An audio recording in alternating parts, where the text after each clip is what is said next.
This is LiveWell Talk on clinical trial research. I'm Dr. Dustin Arnold, Chief Medical Officer at UnityPoint Health St. Luke's Hospital. Our guest today is Sam Gage. She is a clinical trial nurse with the Helen G. Nassif Community Cancer Center. Thank you so much for stopping by.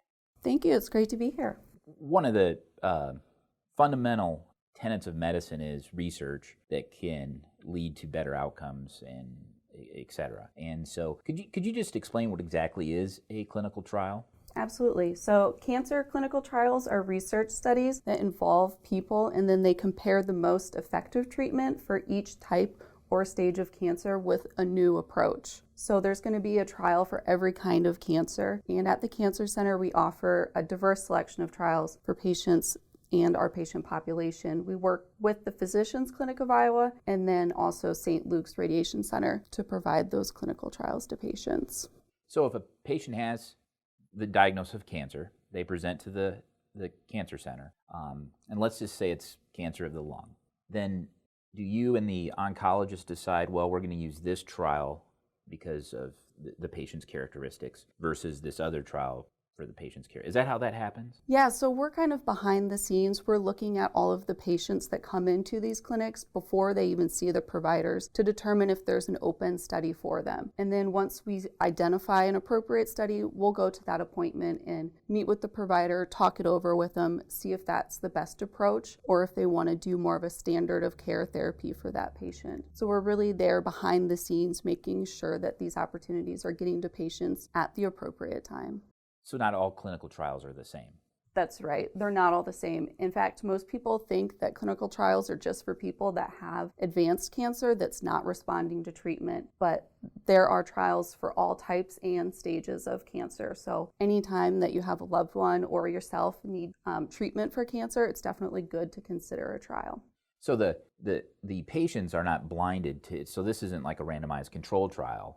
This is a clinical trial, so you're following a protocol that on some level might be experimental to treat that cancer, correct? Absolutely. There are different types of clinical trials. So there are randomized trials where it's like a one-to-one randomization. You'll either get a medicine or you'll get observation or you'll get a new investigational drug, or you'll get a placebo. So we do offer those opportunities. Okay. Those would be called interventional trials, where you're looking at a new investigational product to see if that's better than the standard care. Okay, that's interesting.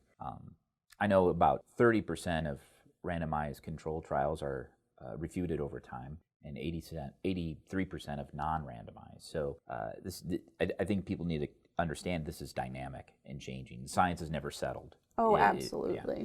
Does the patient know that they're in a clinical trial, and can they say, I'm just not interested?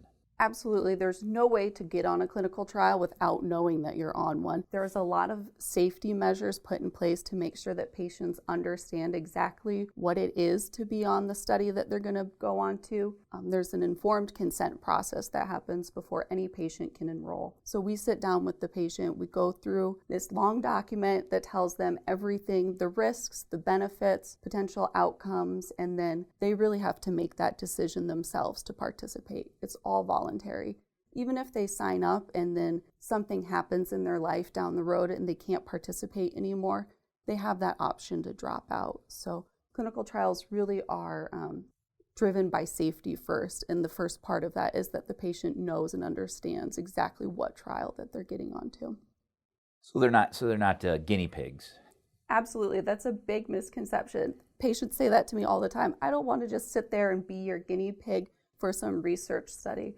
But really, there's a lot of things that go into making sure that patients feel like they're getting a safe and effective treatment. So building that trusting relationship from the beginning so that they understand that they're not just a lab rat, that there's a lot of things that go into the research before it even gets to the clinical trial phase. There's lab testing. They want to make sure that these therapies are actually effective in cancer cells before they even get to the point of coming to human contact. I always feel sorry for guinea pigs because they always get picked on when it's usually mice anyway. So, everybody's like, I don't want to be a guinea pig. Well, we don't study guinea pigs usually, No, so absolutely. It's Fruit flies are popular. Yeah, fruit flies, other rodents. Are the clinical trials more dangerous or risky than standard therapy for treatment of a cancer? So clinical trials are designed for research purpose. So as a result, there's some level of risk involved, but the investigational drugs in clinical trial participants are only given after they've gone through that long, rigorous scientific testing process. We want to keep patients safe, and so there is an institutional review board that looks at all of the research before it even begins and throughout the whole process. So that board is made up of a committee of doctors, scientists, and community members who are responsible to protect all clinical trial participants. That's really the way that we make sure that people are staying safe on these studies and that the drugs aren't actually harming patients, that things are moving in the right direction and that everyone's safe. The local IRB, Institutional Review Board, as Chief Medical Officer, those members, I appoint them, and they take that very serious and have tremendous ownership in that process, which is good. I mean, that's what we want them to do. How can the patients find out more about clinical trials and whether or not they qualify? So a good way to start, if you're interested in participating in a clinical trial and you have a cancer diagnosis or know someone that does, you can give our office a call. We are always happy to talk to you and look at different opportunities, see what's out there for you. So our direct number, if you want to give us a ring, is 319-368-5514. And that's directly to the research department, so we can go over any opportunities that might be available to you. And then on a broader scale, if you're interested in looking at clinical trials that are offered throughout the nation or locally here, there is a website with a searchable database. It's clinicaltrials.gov. And legally, if you have a clinical trial open, you have to post it on that website. So that's really a good resource to look at all of the trials available here in the United States. And is there a reporting milestone during trials that you report, at 6 months, this is what we're seeing, and who is that reported to? The IRB? So the IRB will do yearly reviews with us. We have to continue to show that the research is being done correctly, that we're following the protocol, that there's no safety concerns, any adverse events that we have to report, we report to them. And then at the level of who designed the protocol or the clinical trial, they have interim data analysis where they'll sort of do a hard stop on the data entry and everyone will sit down and evaluate, okay, what are the safety risks? Do we have any trends that are forming? Do we need to shut down this protocol? Or is it going in the right direction? Can we keep it open? So those things are all kind of happening simultaneously as the protocol is going forward, as people are enrolling. So, yeah, because you do hear that when you read studies that sometimes a trial is suspended or discontinued because of risk, and other times it's because it works and there's no need to go on with the trial because we've proven that it does work. Which it really is exciting because this is how we continue to develop new medicines, new treatments, extend the longevity for people that have the survival rates for people that have cancer. I mean, in my 20 some odd years of practice, the survival rate, 5-year survival rate for lung cancer is phenomenal now. It used to be single percentage, and as you know, it's like 30 or 40%, depending on what type of lung cancer, of course. Sure. One last question. What got you interested in the clinical trial over at the Cancer Center?